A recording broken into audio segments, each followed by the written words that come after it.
Bonjour, Waina va vous raconter une histoire. Il était une fois une belle fille nommée Cendrillon. Elle vivait avec sa belle-mère, ses demi-sœurs et son père. Son père était souvent absent de la maison pour affaires et sa propre mère était morte depuis longtemps. Le comportement de la belle-mère et des demi-sœurs envers Cendrillon était très méchant et égoïste, et elle la forçait à faire toutes sortes de tâches ménagères, comme nettoyer la maison, cuisiner, repasser les vêtements. La belle-mère la commandait et lui donnait des ordres tout le temps. « Pourquoi es-tu assise, Cendrillon? Qui préparera le dîner? Tu dois aussi nettoyer ma chambre après cela. » Même les demi-sœurs lui faisaient faire leur travail et inventaient des plaintes inutiles à son sujet pour que leur mère lui demande de faire plus de travail. « Elle doit arranger la literie de notre chambre, maman, et elle n'a pas encore mis des rubans à ma nouvelle robe, » dit l'une des demi-sœurs. Cependant, Cendrillon, étant une fille au grand cœur, ne répondait jamais et continuait à faire tout le travail en silence. Les jours passèrent et se transformèrent en années, mais ces malheurs ne prenaient jamais fin. Un jour, tout le monde en ville reçut une invitation du palais pour un bal royal. Le roi et la reine voulaient que leur fils choisisse sa femme et future reine. Donc, tout le monde était convié. L'invitation disait « Le roi et la reine demandent l'honneur de votre présence au bal royal. Le roi veut choisir l'épouse du prince et futur roi. Venez avec votre famille pour passer un moment festif. » La lettre arriva aussi chez Cendrillon. La belle-mère de Cendrillon lui ordonna immédiatement de confectionner de belles robes de bal pour elle et ses filles. Cendrillon pensa dans son esprit « Je vais faire de belles robes pour tout le monde.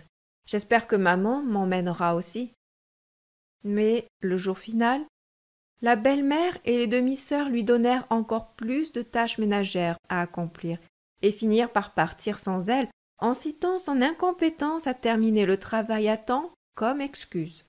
« Nous sommes en retard, Cendrillon. Tu ne peux pas finir un seul travail à temps.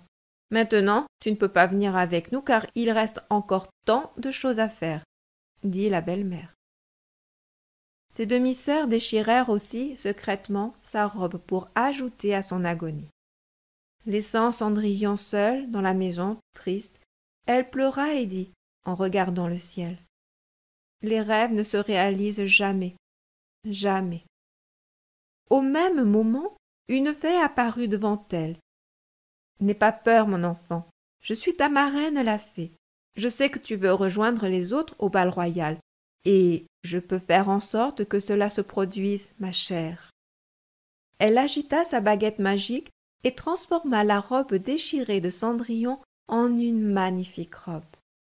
Elle transforma une citrouille voisine en un immense carrosse et changea 6 rats en 4 chevaux pour tirer le carrosse et 2 cochers. Elle lui donna aussi une belle paire de pantoufles de verre assorties à sa robe. Maintenant, Cendrillon était prête à rejoindre les autres. Cendrillon était tellement reconnaissante et dit « Merci, marraine la fée, maintenant je peux rejoindre mes sœurs et profiter du bal. » Mais avant qu'elle ne parte, la marraine la fée lui donna un avertissement. « Ma chère, tu dois être de retour avant minuit, car ma magie ne fonctionnera plus après cela. Tu retrouveras ton apparence originale. » Cendrillon hocha la tête en signe de oui et partit pour le bal afin de rejoindre les autres.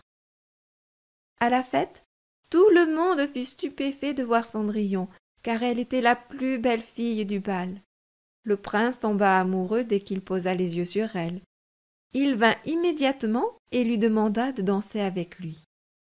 Il dit « Je n'ai jamais vu quelqu'un d'aussi beau que toi. Accepterais-tu de danser avec moi ?» C'était comme un rêve devenu réalité pour Cendrillon.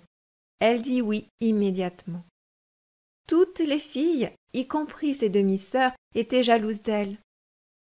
Le prince et Cendrillon conversèrent et dansèrent toute la nuit jusqu'à ce qu'elle réalise que l'horloge approchait minuit.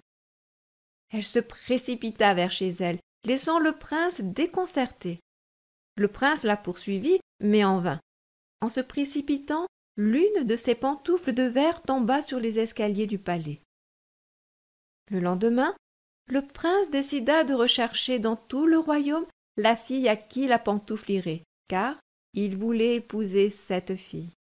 « Cherchez dans chaque maison et trouvez-moi la fille dont le pied rentrera dans cette pantoufle, car elle sera ma femme pour la vie, » dit le prince. Les soldats fouillèrent toutes les maisons une par une, mais en vain. Enfin, ils frappèrent à la porte de la maison de Cendrillon. Ils demandèrent aux demi-sœurs et à Cendrillon d'essayer la chaussure à tour de rôle. Les méchantes demi-sœurs essayèrent de toute leur force de rentrer leurs pieds dans la pantoufle, mais sans succès. Puis, ce fut le tour de Cendrillon d'essayer la chaussure, qui lui allait parfaitement. Le prince fut appelé et reconnut immédiatement Cendrillon de la nuit du bal. Le prince dit « Je te cherchais partout.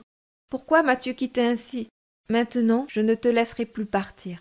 Veux-tu m'épouser » Cendrillon, ravi, répondit oui immédiatement.